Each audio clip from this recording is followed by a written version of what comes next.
Hi everybody, it's Dana, and I wanted to pop in and give you a quick peek into the new post that just came out on my blog. Basically, I just wanted to give you my favorite recipe for leafy greens. So we are coming into the dark days of winter, though it's very sunny here today. These are a great thing to eat this time of year because where I live anyway, they're just like a great fall and winter crop. So they're local, they're fresh, they're at their best. And everyone was always like, oh, kale is so healthy. Greens are so good for you. But like, why? Why exactly are these so good for you? So in this blog, I do two things. I go over some of the major health benefits and I give you my recipe. So here is just a quick peek into what you'll find inside the blog. There are so many good things about greens for your health. One is for your brain. They actually did a study. It was published in, I think, 2018 in Neurology magazine, I believe, and they found that the people who ate the most greens, their brain, in terms of cognitive decline that comes with aging, their brain performed approximately 11 years younger than the people who ate the least greens. So greens are very good for your brain. They're very good for your gut. There is something in greens that actually turns on a gene that tells your body to make more cells to repair your intestinal lining. So it protects against bacterial infection in your gut. It helps to heal food sensitivities and food allergies and leaky gut and malabsorption, and it helps to do it much more quickly and efficiently. There's a lot of potassium in greens, which can help reduce bloating, and there's a lot of fiber, which can help as well. So there's a lot of things about greens that can be great for your gut. And in terms of your immune system, they're packed with things that can really help your immune system to function better, which we all need this time of year.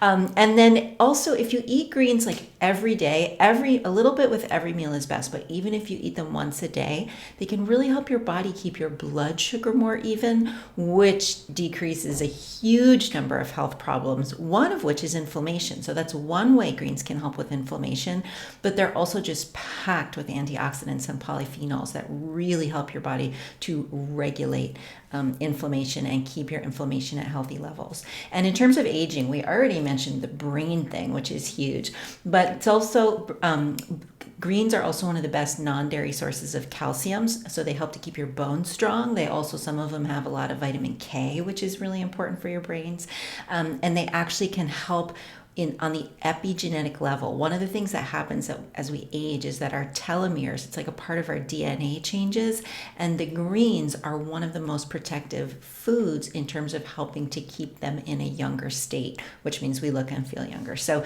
they're really wonderful for healthy aging. Now, one thing I did want to mention is that if you have issues with low thyroid, I recommend eating most of your greens cooked, not raw. And from a Chinese medicine perspective, right, as with everything, don't go nuts with the cruciferous vegetables. I mean, they have so many benefits. You want to eat them regularly, but not to the exclusion of other vegetables, of starchy vegetables and other kinds of vegetables, right? So don't go totally overboard, but just, you don't need a huge serving. You just want to include them a little bit on a regular basis. And like I said, if you have thyroid issues, eat them mostly cooked, not raw, which is why you're going to love this recipe. So I give the whole recipe in the blog, but it's so easy. You basically take your leafy greens and you rinse them really well. So I like to just put them in a big giant bowl of water, let them soak for a little and swish them around. And then I roughly chop them. And if I'm using like kale or collards or something that has a really tough woody stem, I'll grab the stem in one hand and just go like this, whoosh, and strip the leaf off the thickest part of the stem. And the little skinny part of the stem is fine, but you can just real quick, like one leaf, another leaf, just real quick and roughly take out the biggest part of the stems. And you can see in this picture, I have not chopped them very fine. I just roughly chop them. And then you just take them, they're still wet from rinsing, and you pack them into a saucepan. It's a completely empty, dry saucepan, and you shove them in there. The saucepan, like you can hardly get the top on it, so full, right? And then you pour over over the top, your oil and your salt, you put the top on, you cook it on low heat, and an hour later it's just shrunk down to nothing, and it's tender and it melts in your mouth and it tastes so good.